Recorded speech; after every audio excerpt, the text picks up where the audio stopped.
अगर आप बल्लेबाज हो तो मौका लेट मिलेगा, आप रन मारते रहो आईपीएल में और जहां भी खेल रहे हो, तब भी आपकी गारंटी नहीं है कि आपका नाम इंडियन टीम में आएगा। पर अगर तेज गेंदबाज आप हो, गुरनूर बरार इंडिया के लिए खेल रहे हैं पर आईपीएल का मैच नहीं खेले अभी तक, बिल्कुल टीम का हिस्सा तो मौका नहीं तो एग्जैक्टली तो फास्ट बॉलर को थोड़ा फास्ट ट्रैक भी किया जा रहा है, इंजरीज भी होती है, कोई लगातार मैचेस नहीं खेल पाता, तो ये सब फायदे मिल रहे हैं और मैं उनका नाम लूंगा। ऑफकोर्स वहाँ पे मोहम्मद शमी का भी नाम है, वहाँ सिराज भी हैं, अर्शदीप सिंह ने अच्छा काम किया, उनका भी रिकॉर्ड काफ़ी शानदार है वैसे तो।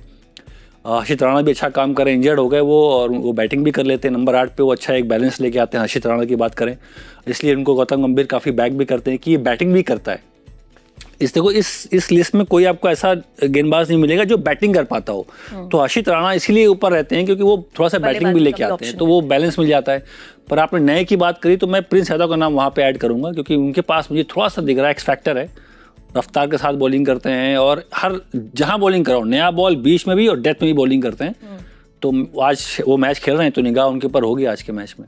ज़ाहिर इस सवाल को 2 हिस्सों में आपके लिए बांटूंगी। पहला, हैव दे मूव्ड ऑन? मुझे नहीं लगता। देखिए ये सवाल पूछा है, ठीक है, इंटरेस्टिंग सवाल ज़रूर है।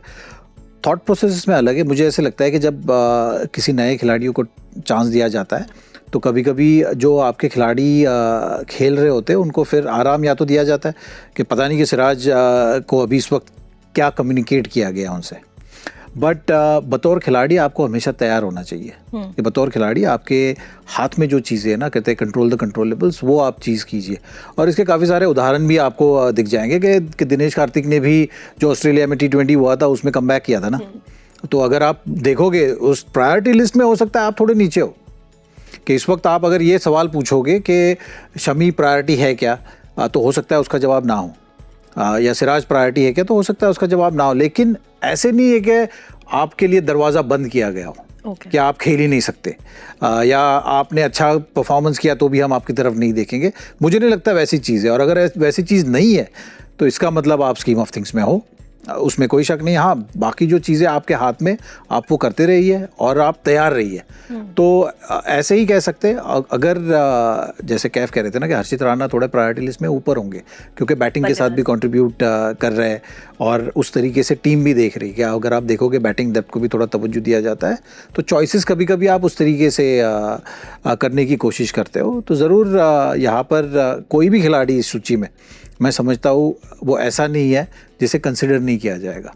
उदाहरण के तौर पे अगर दूसरा उदाहरण देना हो तो आप जिस तरीके से भुवनेश्वर कुमार का फॉर्म रहा है T20 इंटरनेशनल, बिल्कुल, अगर T20 वर्ल्ड कप अब हो रहा होता तो कहते ही तो बिल्कुल सिलेक्टर्स भी बिल्कुल बारकाई से सोचते, या मैनेजमेंट भी कहती कि नहीं, ये खिलाड़ी इस वक्त जिस रिदम में है हमें इसका फ़ायदा हो सकता है इस टूर्नामेंट में, और उनको आप लेके आइए वापस।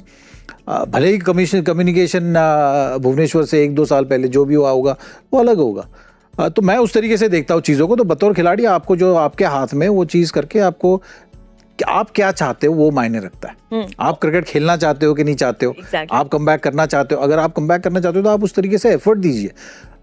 कमबैक होना नहीं होना वो रिजल्ट है, तो उस वाले थॉट प्रोसेस की बहुत ज़्यादा आवश्यकता हो जाती है। और एक प्लेयर गेंदबाज जिन्होंने आपको सबसे ज़्यादा इंप्रेस किया नए लॉट में गुरनूर बरार है, इसमें कोई शक नहीं है कि जितना भी मतलब COE में भी जब मैंने थोड़ा उनके साथ वक्त गुजारा था उसमें कोई मुझे डाउट लगा नहीं था। एक उभरते गेंदबाज है, बहुत अच्छी तरीके से चीज़ें सीखते भी है, तो वो एक अच्छी क्वालिटी उनमें मुझे ऐसे लगा है, जिस तरीके से वो अप्रोच कर रहे हैं गेम को। तो ज़रूर इस आत्मविश्वास के साथ कि अभी जितना भी इंटरनेशनल खेले विकेट्स ले रहे, बाकी छोटी चीज़ें वो एडजस्ट होते जाती है, वो एक्सपीरियंस का हिस्सा है।